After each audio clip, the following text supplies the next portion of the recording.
Good morning. Welcome to our Monday morning meditation. I am getting over a cold. I am on the tail end, but you know how that works sometimes. It's usually sounds the worst when I feel better.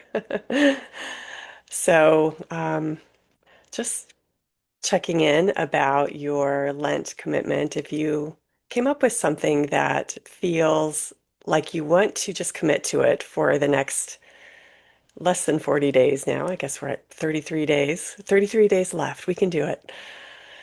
Um, some of the things that I mentioned were extending your meditation time longer than whatever you're doing now, whatever you're committing to before Lent started. Perhaps you made more time for that. Perhaps you made a commitment to one of the examples I used last week was to not judge. Just don't judge. And catch yourself when you do, because our minds are judging all the time. Our minds are always measuring whatever is happening, whether it's what we are doing or what somebody else is doing. And it always has an opinion about those doings, whether it's ourselves or others. And those opinions really mean absolutely nothing. I did a video a long time ago. I can't remember exactly what the title is. It's on YouTube, but it was something about looking at the differences between discernment versus judgment. And in that video, I explained that judgment is when we are looking at something with a not just critical eye, but a negative critical eye. And there's an intention of condemnation that's part of judgment. So we look at somebody like, oh, look at what they're wearing, or look at their teeth. How can they blah blah blah, whatever, whatever it is. And usually, if we're doing that to somebody else, we are constantly doing that to ourselves on the inside. Like, oh, how could you have started the computer that way so that now it's all messed up? And what is wrong with his computer? And whatever it is, it's that critical voice that's going in our heads all the time. And it's different than our faculty, our ability to discern between something that resonates with us and something that doesn't. And we need that discernment. We need to be able to tell, gosh, that isn't for me. I remember when I was growing up in high school, I was very much of a wallflower, and I look back at that time and I go, oh, my discernment was very strong, but it was also sprinkled in with a lot of judgment. My judgment kept me being that wallflower. It kept me in the background, which was fine because it kept me out of trouble for a long time. Not that I didn't get into trouble sometimes, but I didn't smoke. I didn't drink until later, like all those different behaviors that I really kept myself sheltered from by judging my classmates, right? By judging my peers. I was very judgmental. Nobody knew it because it was all inside, but I was very judgmental. But it was also a practice in discernment. I didn't want to be part of the behaviors that I saw in a lot of my classmates. I did not want to participate in smoking. I did not want to participate in drinking. I did not want to participate in sexual activity. I did not want to participate in all of that. So at that time, and so there was just that keeping myself from that. I don't know why I'm sharing all of this. It's like too much information, right? But um, but there's that faculty of discernment today where we can say, gosh, instead of instead of that piece of chocolate cake, I'm going to have some fruit or whatever. That's our faculty of discernment, and we want that. But we have to peel away that layer of condemnation that comes when we are judging. And so I guess that's what our theme is today, because that's what I'm talking about. Um, and when we are in our meditation time, we get to hear that critical voice, which is often why people don't like to meditate. More often than not, people will stop meditating because they don't want to listen to what's going on in their heads, which is going on in their heads when they're not meditating. They're just becoming aware of it during meditation. And so they they discern that meditation is the problem, not what's going on in their heads all the time. Go figure. So when we're meditating, we get to really have a front row seat to what's happening in our minds. And the beautiful thing about that is that then we can do something about it. Then we can go, oh, look at this. Look at that mind. It just goes and goes and goes and chatters and judges myself. Just, oh my gosh, look at what you did today. How awful are you and how dumb can you be? And, all of that nastiness that goes on in our heads. I started to watch, since I was sick this over the weekend, I watched a lot of TV, like more TV than I think I've watched in the last 5 years. That's all, because that's all I could do. But I was watching this, I can't even remember what show it was. And the program started off with this woman, and we could hear her negative chatter going on in her mind about herself. And it wasn't funny. It was mean. I think it was supposed to be funny, but it was really mean.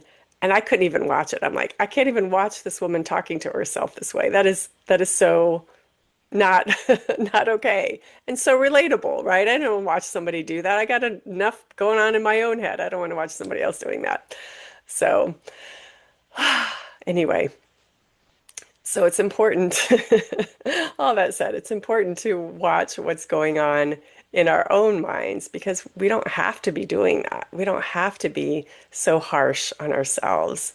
And if we think that, well, if I'm not hard on myself, then I'm never going to change. And I just don't think that's true because we have that faculty of discernment that can lovingly look at, I want to be healthy, so I'm going to choose the fruit over the chocolate cake. I want, or we can say, and this is okay too, I want dessert, so I'm going to choose that chocolate cake over that fruit, and I'm not going to beat myself up for it. And that faculty gets developed in our meditation time where we can choose what thoughts we are acting on and what thoughts we're not. And there's no reason for that negativity. There's no reason for um, that judgment that carries the condemnation towards ourselves or towards others because it doesn't change anything. It doesn't change us. It just justifies, if we're judging somebody else, it just justifies our own position. But inevitably, that voice is just on automatic. So inevitably that voice turns against us. So we just don't want it. We just don't want any part of that. So if that is your Lent commitment this season, good for you. Good for you. But whatever your commitment is, know that there is a resistance to that that's going to come up. There's a status quo part of our beingness that every time we are working on a change, the old behavior comes up and it almost fights for its place. So that is what our meditation time helps us with too, to be able to see the fight and stay out of it. It's like, no, I'm not, thank you for sharing, but I'm not fighting you. I'm just going to get still right now. I'm just going to let go of this judgment. I'm just going to ignore the judgment. I'm just going to let it go. So anyway, just some backup for whatever your commitment is, but also I think that topic of judgment is really important because we all do it. We all do it. Every person does it. And we do it to others, we do it to ourselves. And the less we can do that, the more we can be present with ourselves and choose wisely, the more we can be present with other people and choose wisely and really support them without that constant chatter between their mouths, our ears, that mind is in the way, saying, oh, well, wow, that person really shouldn't be doing that. As a therapist, people come in and when they first are getting to know me and getting to know their experience of being able to talk about themselves, there's often a worry. I hear people say, oh gosh, you're going to really judge me, but blah, blah, blah, blah, blah. And that part of my brain in my work is off because I tell people if I sat around judging my clients all day, I'd be burned out by the end of the day because there's that it's draining. First of all, judging is draining, but second of all, that's not what we're here for. We're here to solve problems. We're here to be in that creative, positive, let's look at this in a new light kind of way. And so, wouldn't that be wonderful if we did that for ourselves as well? Okay, so that's enough talking. And so let's just practice looking at what's going on in our minds and just releasing the judgments. And we don't have to judge ourselves for judging. We don't have to condemn ourselves for judging, but to just notice and say, I don't have to do that anymore. I'm so glad. I'm so glad I don't have to do that anymore. I'm so glad there's no purpose to it. It doesn't serve anything. It doesn't serve anything. It never has, it never will. It's okay to not judge and just to notice what's there if I'm not judging. What's there if I'm not judging? What's there for me to see if I'm not judging? So let's take that into our meditation time today as we take a couple of deep breaths.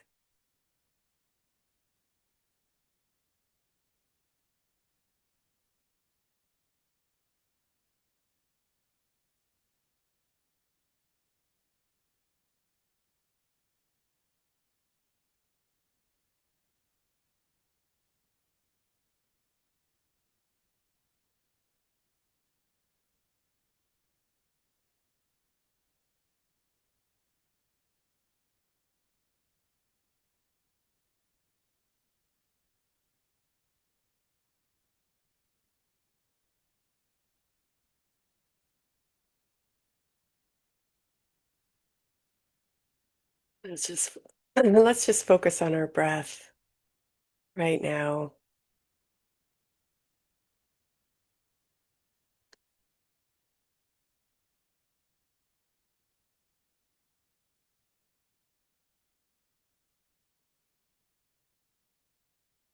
Let's focus on our quick breath, our quick coherence, breathing into the count of four and breathing out to the count of four.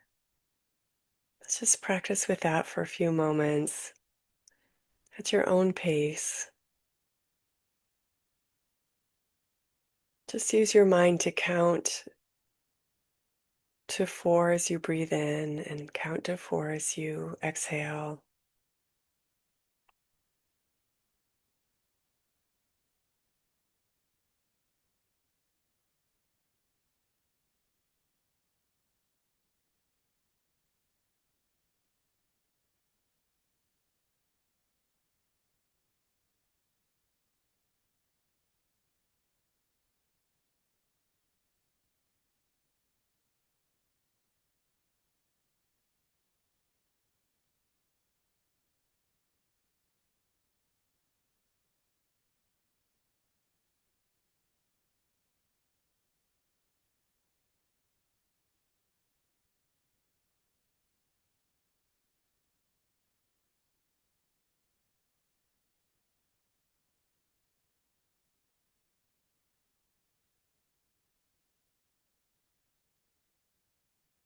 Just feel your body relaxing.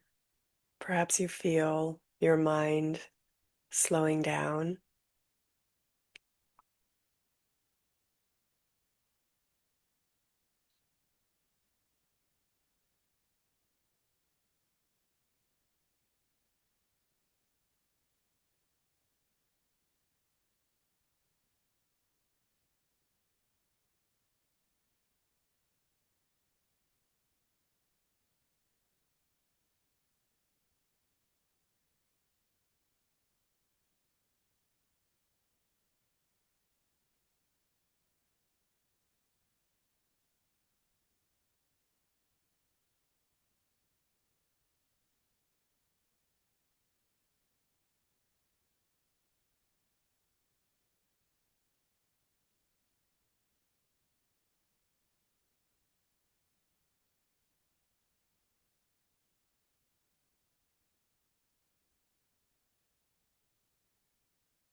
And you may notice your thoughts going through your mind,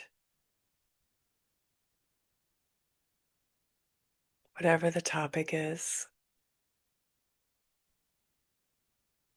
Just notice how it measures everything.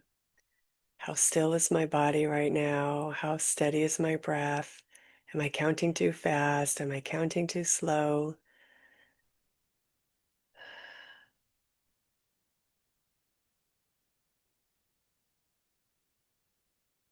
We're just going to place that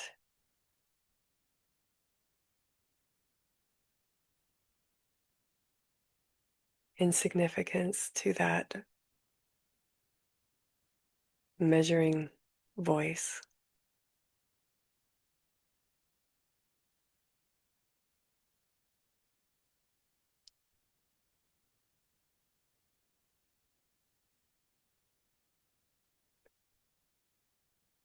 It's not necessary. We're not going to condemn the voice. We're not going to hate the voice. We're not going to fight the voice. We're just going to notice that it's not necessary. It's not necessary for our breath.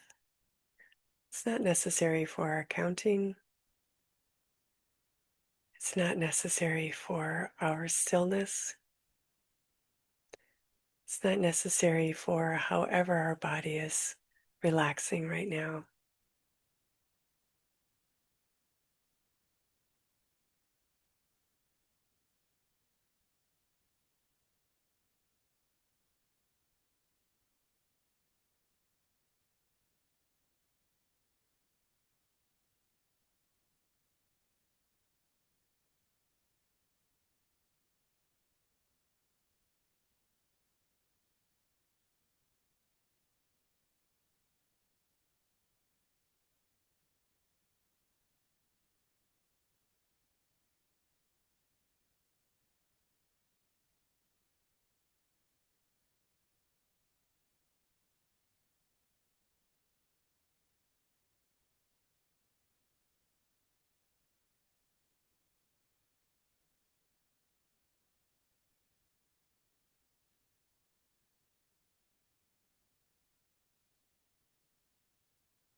If your mind is active this morning, I just invite you to keep counting your breath. Breathing in to the count of 4, breathing out to the count of 4.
You may notice as the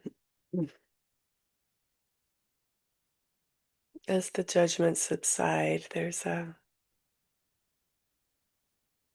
discomfort with that void. And that discomfort is unnecessary also. So just notice it, and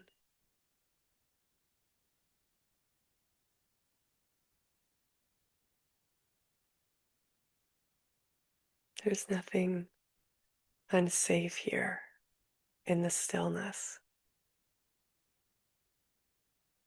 So the discomfort around the quiet just isn't necessary. It's okay. We don't condemn it. We just don't pay attention to it. We don't believe it's false warning.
And anytime we need to be thinking clearly, anytime we feel overwhelmed with emotions or doubt or worry, we can come to this place within us and really we're removing ourselves from that mind stuff.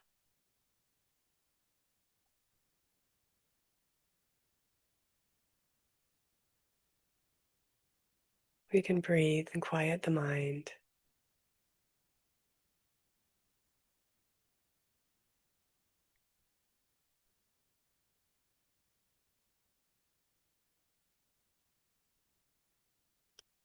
and listen for our solutions in this place of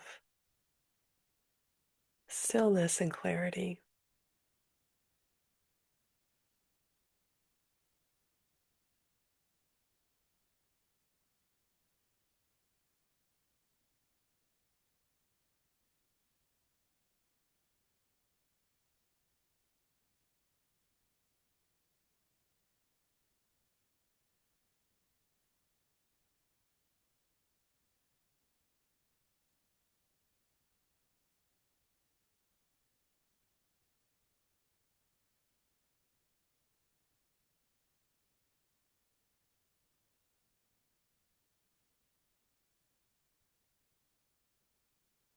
And if you can sit here longer, I invite you to do so. If you need to go about your day, then just take a couple of deep breaths. Wiggle your toes, your fingers, feel your body in the chair.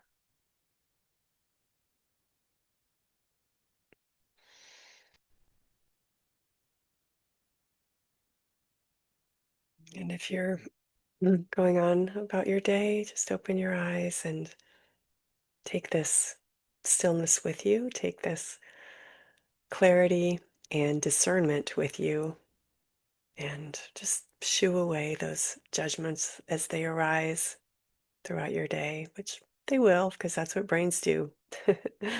Have a wonderful week. Thank you for being here with me today, and I look forward to seeing you next week. Bye bye.